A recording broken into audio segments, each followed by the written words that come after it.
Welcome back to our channel. In this tutorial, we will guide you on how to change the feedback frequency in Windows 10.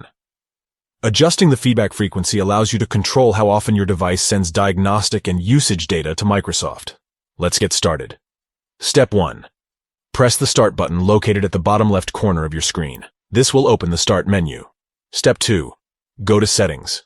You can do this by clicking on the gear-shaped icon in the Start menu. Once the Settings app is open, you're ready to proceed. Step 3. Click or tap on the Privacy icon. This will open the Privacy settings. Step 4. In the Privacy settings, locate and click or tap on Diagnostics and Feedback on the left side of the window. On the right side, you will find the feedback frequency options.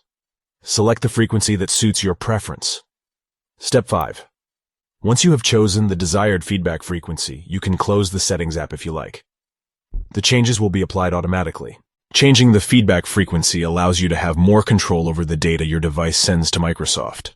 You can adjust the frequency to better align with your privacy preferences. And there you have it. You have successfully learned how to change the feedback frequency in Windows 10.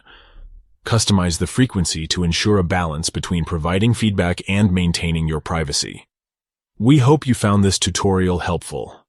Don't forget to subscribe to our channel for more Windows 10 tips and tutorials. Thank you for watching, and we'll see you in the next video.